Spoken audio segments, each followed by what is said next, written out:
Right, good morning, everybody. Let's just get rid of that thing that's in the way there and turn that off. Right, good morning. Welcome to Elevenses with Kevin Williams of Survival Skills. Good to see you again.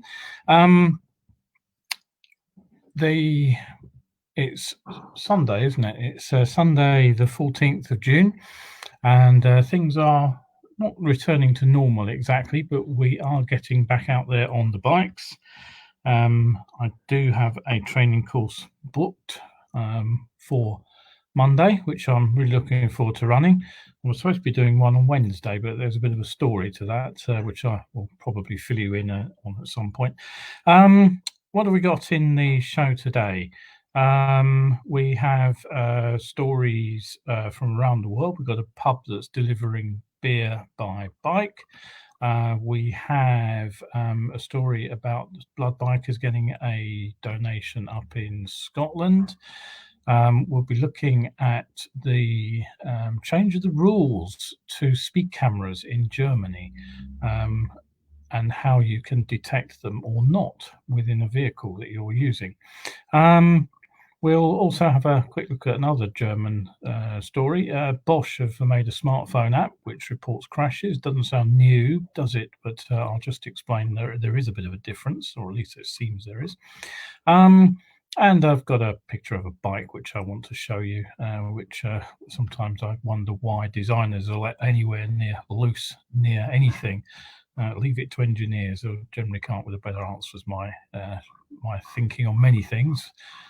Design. But anyway, I'll start with a quick story from New Delhi. Now, you probably heard of the problems of bike jacking. That is pinching a motorcycle out from under a rider when they're actually on the bike. It was a bit of a problem here in London for a few years.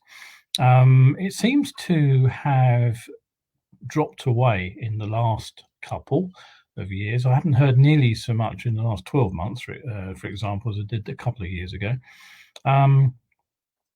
Whether or not it's still happening out there, I don't know. But this story is from New Delhi, and a slightly unusual twist on a bike jacking. It seems that two gentlemen pulled up alongside another rider on his motorcycle. They stopped on their scooter, and as the bike was brought to a halt in traffic congestion, they forced him to get off and hand the bike over. It seems that the theft actually took place on an area where there's no CCTV coverage either. But the thing that amused me about this was before they rode off on his bike, one of them handed over the keys to the scooter that they'd been riding when they stopped him, so at least he could get home again. Anyway, moving on, there are often some stories about motorcycling where I sort of wonder what the fuss is, and sometimes when I think, let me just get the picture up that I want, that's the one, I wonder what all the fuss is about, and other times I look at something and I think, now, why didn't I think of that? And here's a story that if you're liking your beer, and I have to admit I do like a pint from time to time, and I do like a decent pint of beer too, I can understand exactly how this one came about. Now, this is reported in the Derbyshire Times, and it just shows how versatile motorcycles can actually be and how useful they've actually been in this crisis. And I think it's something that, the motorcycle industry is clearly making a lot of noise about, but now and again there is a story like this which probably doesn't reach the broader world. So this was a Derbyshire pub which basically wondered how they could get around the lockdown and deliver their decent beer to their lockdown customers who were having to make do with fairly crappy beer brewed in a can, that kind of thing. And the pub in question is the Feather Star. It's at Wirksworth up in Derbyshire. And like all other pubs, it was forced to close by the coronavirus pandemic. And like some other enterprising landlords, Rob Galvin started thinking about home deliveries. But it was his wife apparently who kicked the whole thing off, because she said to one anxious customer who was desperate to get hold of some beer, we'll strap a barrel to Rob's motorbike and we'll deliver it. and actually decided to do that, go ahead and do it. So every Thursday, Friday, and Saturday evening, they strap 2 barrels of beer to Rob's motorcycle, and he delivers them to customers in and around the Derbyshire Dales town. I'm not sure what the bike is. The story doesn't say, but it looks like a fairly small CC Honda. And they've been doing a roaring trade, apparently, dropping this beer off. Basically, people come out, as you can see in the picture there, with their own container, and they run a couple of pints off for whatever the person wants. What amused me about this story was that Joe apparently reported that some camera members were apparently horrified that they were strapping a barrel to the bike, and they thought it would all get shook up and the yeast would pollute their wonderful beer. But as Joe explained, what they do is they rack off the beer and bright, which is basically leaves the sediment behind in the original barrel, and it's just the fresh, clean beer. The clear beer is poured into the second barrel. So that's what they're carting around, not the original barrel the beer would have been delivered in. And anyway, Joe wants to thank their suppliers, which include the Shiny Brewery, the Pentridge Brewery, Old Walk Ales, Red Willow, and Buxton Brewery, of which I have to admit I've only heard of Buxton Brewery. So when I finally get released from lockdown and can start going up to Derbyshire to run the old training course again, maybe there is a pub I need to visit to sample one or two of their ales. Okay, so what else have we got for you? Well, one of the areas that's been hard hit by lockdown are charities generally, because they do a lot of their fundraising outside of supermarkets and in shopping malls, that kind of thing. And of course, their activities have been pretty much curtailed by the COVID-19 issue. And blood bikes, of course, raise a lot of their money in the same way. And I know that there have been appeals put out by various blood biking groups for some funding, which is particularly important at this time because they are working outside their normal hours. Normally, when I was a blood biker, I'd get a call at 3 o'clock in the morning, and I'd be taking some blood from the picking up from another rider. Actually brought it from the blood bank up in Surrey, and I would deliver it to a hospital in Kent. But right now they're working pretty much, not quite round the clock, but pretty close, I think, picking up and delivering blood samples from hospitals to testing labs and taking the results back again. So this particular group is the Highland and Island Blood Bikers, you can see from their logo there. And I heard this week that they have reached a funding agreement with dray Site Restoration Limited, who presumably are demolishing the old nuclear power station up there. And anyway, the dray Site Restoration Company have given them £10,000. And what that will allow the group to do is establish a bike up in Caithness. If you know your Scottish geography, you'll know that's the extreme northeast tip, and it's a pretty remote part of Scotland. It's actually one of the few bits of the UK I've never quite got to. Up to now, the charity has been working out of Inverness, so they have to, if they want to pick something up, they basically have to send the bike from Inverness up into Caithness, which is a hell of a long way. But with a bike up in Caithness, they'll be able to speed up the collection and the delivery to the labs in Inverness. So if you want to become a sponsor, or you have the ability to make a donation, or if you even want to be a volunteer, if you live up in the area, then the link, I've already put that up in the comment section. So that's something that you can think about. Okay, what else have we got for you today? Well, I'm going to be talking about, what am I going to be talking about? I've forgotten. Bosch have got a Help Connect app coming out. I'll talk about that in a moment. We'll look at a motorcycle and why designers probably never even sat on the darn thing. And I've got a photo for you of an invisible policeman, and I'll talk about contrast and why it's so important when we're thinking about conspicuity. But first of all, let's look at some news out of Germany. When we're finally allowed to travel back into Europe, this will be a fairly important piece of news for you, because it's something I didn't know that had actually happened. I'd missed it. So it's a bit backdated news, but the German Federal Council has adopted a change to the road traffic regulations and about the way that speed camera apps can be used. This dates back to February the 14th, Valentine's Day. And what they basically did was they changed the wording on rules to make it clearer that speed camera apps are not allowed when you're behind the wheel of a car or behind the bars of a bike. Come to that. Now, what the original law said was that specific devices were prohibited. And what was argued was that something like a smartphone, which isn't specifically designed to be used for speed camera alerting, wasn't actually covered by the regulations. So they've gone back to redraft the regs and they've changed them. And basically now, any app which warns of a speed camera is forbidden. It doesn't matter whether it runs on a phone as an app, whether it's on a tablet as an app, or whether it is a dedicated GPS navigation system with speed camera alerts. They are all specifically banned from use in the speed alert department. Now, where some confusion has apparently arisen is whether or not that means you can't use an app like Waze, which has speed camera alerts as well as its mapping and traffic alert functions. And some early reports indeed suggested that Waze itself was going to be banned. So Waze got in touch with the German authorities and they confirmed that, in fact, you can still use the mapping side of the app and the traffic congestion side, no problem at all. It's just the speed camera apps you cannot use. And of course, you can turn that off within the options for the little program itself.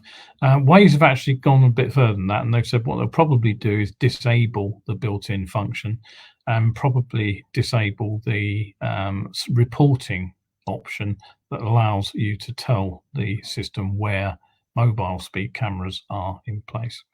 Nevertheless, having said all that, where there's a law, there may be a loophole, and some people.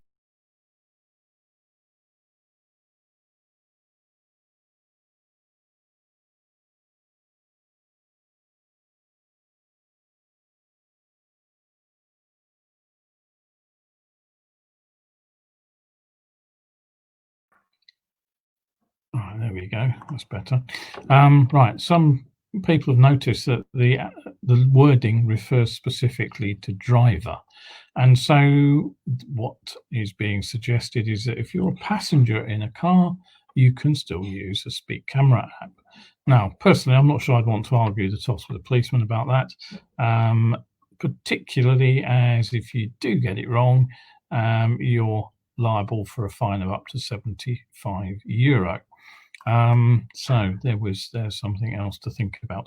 Right, okay, what else have we got? Well, don't forget you're watching Elevenses with Kevin Williams here on Survival Skills Rider Training. And just to remind you, you can watch me live every Wednesday and Sunday. You can catch up here on Facebook, or you can head over to my YouTube channel, Survival Skills UK, and you can watch it over there. So hopefully I'll welcome you here again Wednesday. We have a story from Bosch. Now, they have been making some waves about their new smartphone app, which is called Help Connect. And what it's basically does is it sends out a distress call for motorcycle riders who have had a collision or a fall at speed. Now, of course, I read that and I thought, well, that's not new, is it? So I had a quick look online, and a very, very quick search turned up Real Rider, Biker SOS, Eat, Sleep, Ride, and one I hadn't heard of called Detect, which appears to be a German company. But there does seem to be a little bit different, and I am willing to be corrected by this. As far as I know, all those existing systems use the sudden change of attitude or speed of the phone itself to detect a crash. So in other words, if you topple off the bike at a side stand, at the standstill, maybe you didn't put the side stand down or something, the emergency services are alerted. Now, again, as far as I understand it, most of these systems allow a bit of a grace period, so that if you have set off the alarm by accident, you can press a button which cancels the alert. And that stops the emergency services sending out the full-on helicopter search to find you. But the Bosch system seems to work in a slightly different way. It takes information from the inertial measurement unit, which is built into late model motorcycles. This is designed to help control the traction control system and the ABS systems, particularly for preventing wheel spin and lock up when the motorcycle is leaned over. So if you've got cornering ABS on your bike, you probably have one of these inertial measurement units. What they do is they measure your roll and acceleration on all three axes, and that means they're very good at detecting a crash, basically. And as normal, once detected, your phone gets on the blower to the emergency centre at Bosch, and they will then send off help to the GPS coordinates of the phone. Now, how the app actually gets to the data from the inertial measurement unit, I don't know. But according to Bosch, it means that the Help Connect can actually tell the difference between a sort of a side stand topple and a crash at speed. The big problem, of course, is that your Bosch app is only actually going to be of any use if you happen to have a late model motorcycle with that IMU. Absent that, I don't know if the app can work, but it would be a bit daft, I guess, to design something like this which doesn't actually have a backup that uses the phone's own built-in accelerometer. So my guess is it will just default back to the phone's internal systems if you don't have a clever motorcycle. Right, okay. Hopefully you're enjoying the show. Don't forget, my books are still available on my Lulu publishers site. So if you are still locked down and you're not riding, you can get something to read over there. So do come over and have a look. Now, I mentioned that there are some fairly hideous motorcycles out there, and here be one. Take a look at this. I'll put it full screen because it really is a ghastly looking thing. That is an electric motorcycle, and the design features is this kind of weird fairing which wraps around over the bodywork. With the headlamp is built in behind it. The fairing doesn't sort of the headlamp isn't an integral part of that screen. The headlamp sits behind it, so there's just a sort of perspex cover over the light. You can work out for yourself the potential light scattering problems of that, but go back and look at the seat, because that's what really grabbed my attention. Now, I've nothing against designers specifically, at least not up until the point where they start messing with form over function. And there's always been something about chairs that seems to attract some weird and wonderful designs that you really wouldn't actually want to sit in, at least not for long. Maybe it's because the very act of sitting down is such a mundane thing that some people feel obliged to turn it into an art form. The problem is that however pretty a seat looks, it still has to do what it's supposed to do and be a comfortable seat. Now have a look at that motorcycle seat. Notice specifically that it's sort of wedge shaped and rises to that point at the rear, which means, of course, it's broader at the front than it is at the rear. Now, look at the shape of your backside. How do you think that seat is going to work after a few hours of riding? I imagine it will probably be like sitting on razor wire, about as comfortable as that. I've ridden some motorcycles with fairly skinny seats over the years. My old Honda Dominator NX650 springs to mind. The other one I particularly recall is a Husky 610 TE Enduro, street legal loony bike. Both of them had pretty narrow seats because, they're designed for a specific function. And long distance travel isn't really on the menu for either of them. If you want a comfortable seat, you end up with something like an old bicycle seat, which is actually narrow at the front and broad at the rear, completely the reverse of this seat on this motorcycle. So maybe it's just deliberate to make you forget that it's an electric motorcycle and you're going to want to get off this bike long before the battery runs out. So excuse me for being skeptical.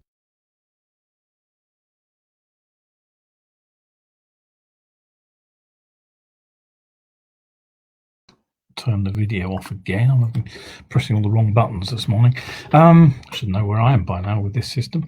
Right, okay, so funnily enough, that didn't apply the comfort factor to one of my favourite motorcycles, the GS 500E. Now, you may be wondering why I find the GS 500E such a nice little bike, but I'll tell you all about it. But what happened is I was sort of browsing the web and I came across one of those clickbait kind of articles, which was a list of motorcycles which apparently the writer wouldn't touch with a barge pole. And yeah, I was baited. I clicked. I couldn't resist it. And there was a long list of motorcycles, and some of which I thought, yeah, I can go with that. The Honda Rune was one of them, ghastly thing that was made for the American market, which had the 1500cc flat six motor in it, and in a sort of custom bagger style ghastly thing.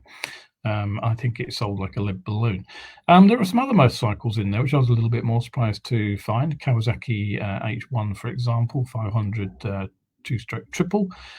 Yes, it didn't handle very well, but it was a bit of a classic of its day, and I certainly wouldn't mind one in the garage if I had A, garage, and B, room. But a bit further down was the Suzuki GS 500E, and what they said about it was, admittedly a great looking bike with its exposed frame, the GS 500E sadly was beset by problems. Its handling was difficult, and when speeding the brakes could have been stronger.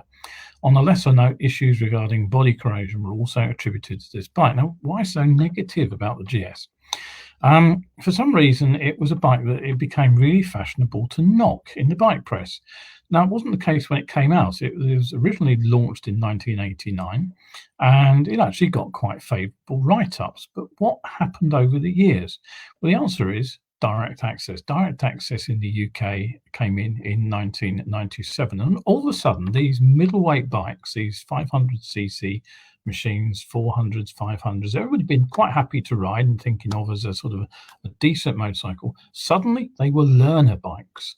And of course, a lot of non-owners took those negative reviews at face value without ever riding the bike. Now, don't get me wrong, the GS 500E wasn't perfect. It's true, it was built to a budget. And that showed up particularly in the front suspension. Not only was it unadjustable and very basic, right way up forks, and at the rear, it was again a basic shock with spring preload only.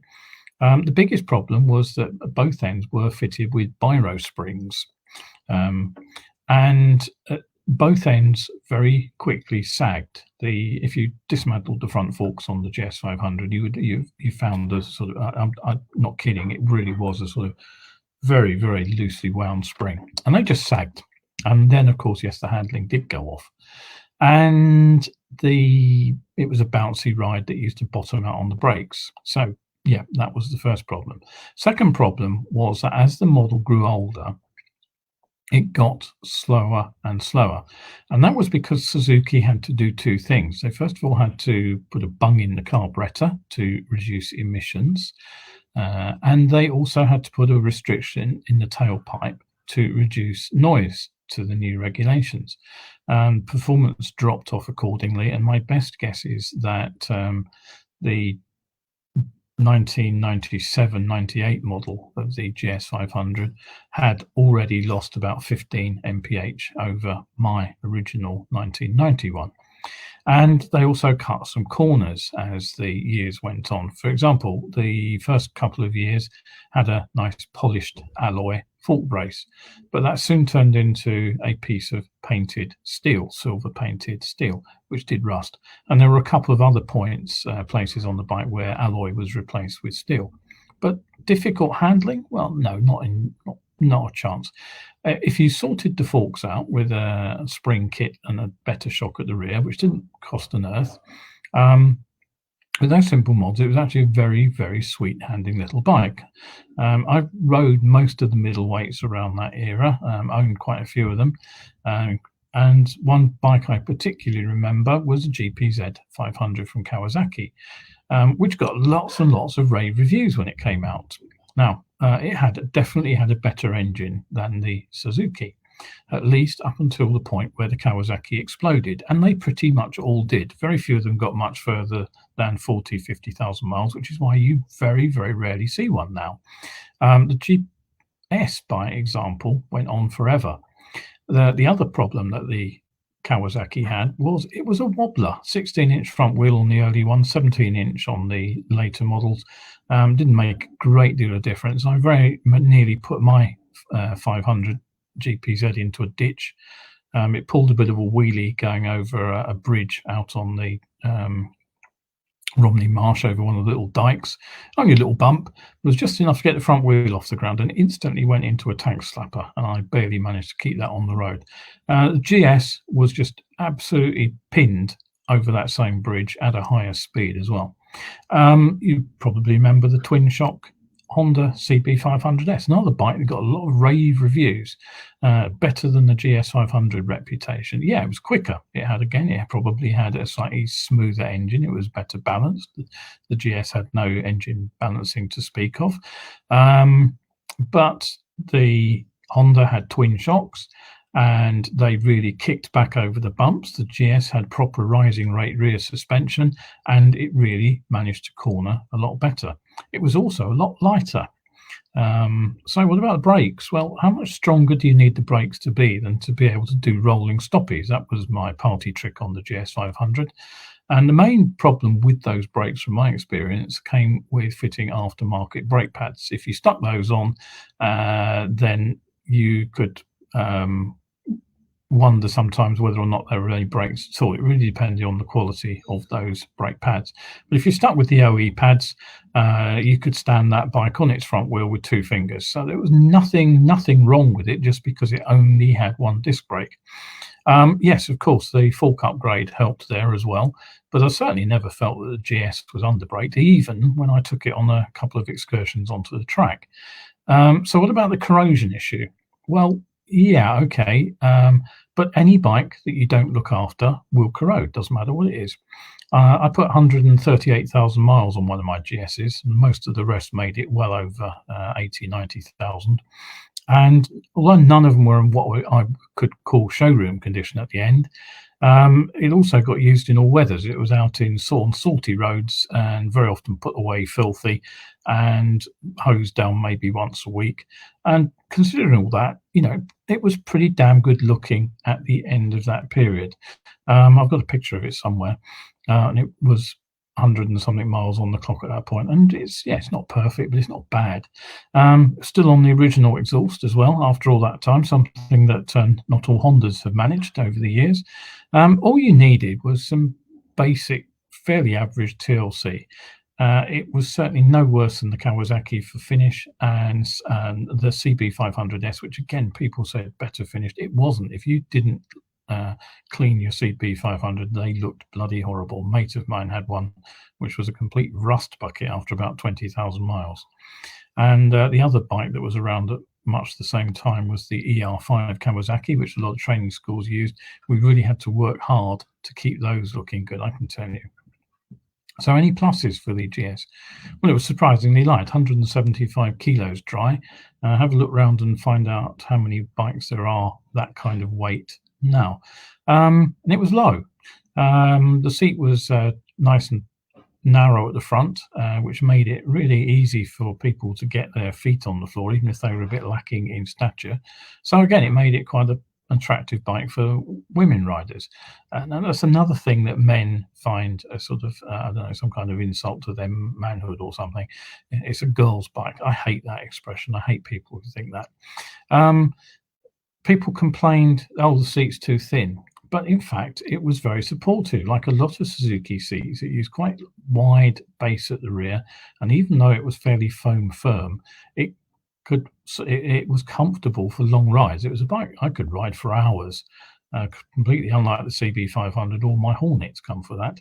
And that motor was pretty bulletproof. Change the oil, change the filter, and pretty much forget about the rest. 138,000 miles. I had checked the valves, but they were all pretty much intolerant at 100,000. So that was the last time I checked them. There were occasional problems with the rectifier regulator, but nothing there that a Honda owner wouldn't expect, to be quite frankly. And I was also on the original cam chain when mine finally expired. However, Suzuki couldn't leave it alone, and they brought the GS500F along. And that really was where Suzuki gave up on the bike.